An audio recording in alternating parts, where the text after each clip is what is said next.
ફરી બસ ડ્રાઈવરો હડતાળ પર ઉતર્યા હતા। પોલીસે બસ ડ્રાઈવરનો સરઘસ કાઢ્યું હતું। તેના વિરોધમાં બસ ડ્રાઈવરો આજે હડતાળ ઉપર ઉતર્યા હતા। સુરતમાં અકસ્માત સર્જનાર બીઆરટીએસ અને સિટી બસના કેટલાક ચાલકોને લઈ અનેક લોકોએ જિંદગી ગુમાવી છે। ત્યારે હાલમાં અડાજણમાં એક બસ ચાલકે મહિલાને અડફેટમાં લેતા મોતને ઘાટ ઉતારી હોય જે ડ્રાઈવરને પકડી પોલીસે તેનું સરઘસ કાઢ્યું હતું, જેના વિરોધમાં બસ ડ્રાઈવરો આજે ભેગા થયા હતા અને પોલીસની કામગીરીનો વિરોધ કર્યો હતો। 200થી વધારે ડ્રાઈવરોએ વેસુ ખાતે બસ ડેપો પર ભેગા થઈ વિરોધ કરી આક્ષેપ કર્યા હતા કે ગાડીઓ ઓવરલોડ હોવાને કારણે અકસ્માત થતા હોય છે।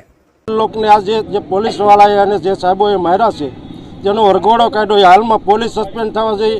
અમારો સુપરવાઇઝર જ્ઞાતિ માંડીને ગ્રીન ચલના ડેપાવાળાને તમામ કાયદેસરની કાર્યવાહી થવી જોઈએ, એ અમારો કાયદેસરનો હુકમ છે। અને આજ જેમાં નહીં કરવામાં આવે તો ઉગ્ર આંદોલન કરશું અને ભૂખ હડતાલ ઉપર બેસીશું અને કમિશનર ઓફિસે પણ જાણ કરશું। બધી વસ્તુ કરવા અમે તૈયાર છીએ। અમારો ડ્રાઈવરનો શું વાક, કેવી રીતની આવી એ જો તમે ત્યાંથી અમારે રસ્તા ઉપર ચાલુ હોય તો અમને કોઈ રિક્ષાવાળા બાઇકવાળા ગમે અમને જેમ તેમ બોલી શકે, ગમે એમ કાયદેસરનું કરી શકે, તો એને કોઈ જોઈ નથી। એ સમજીને જો તમે બીઆરટી બસ અમે કઈ જગ્યાએ હાંકવી છીએ, કોઈ જાતનો એને કોઈ વસ્તુ છે જ નહીં અમારા ડ્રાઈવર લોકો ઉપર, તો ડ્રાઈવર ઉપર અમારી બીબી વચ્ચે શું કરવાના? આ લાલજીભાઈની ઘરવાળીને છોકરો બધા રડે છે, તે પહેલાં 3 ડ્રાઈવરો સસ્પેન્ડ હો ગયા, તો એનો જવાબદાર કોણ છે?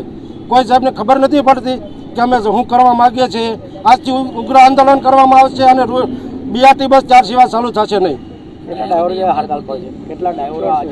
અમારા ડ્રાઈવરો છે 250 ડ્રાઈવરો હડતાલ ઉપર છે, પૂરેપૂરા બધા એક સાથે છે અને એક ડેપો બંધ કરવા અમે માગીએ છીએ।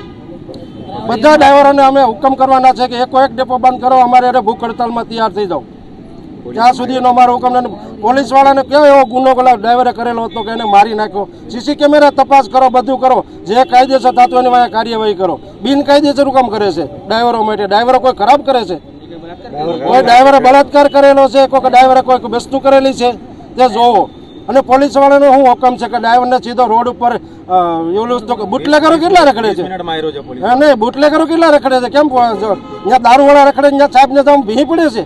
કેવી રીતનું એવું કરે છે? ચાલો સાહેબને બતાવું કે આ ખડવાનગરના પુલ હેઠે દારૂ વેચાય છે છોડે ધારે, તો ત્યારે એને ખબર નથી પડતી અનુદારના પુલ નીચે દારૂ વેચાય છે, તો ત્યારે એ બધા ડ્રાઈવરો સાહેબ હપ્તો માગે છે, હપ્તો ખાવા માગે છે।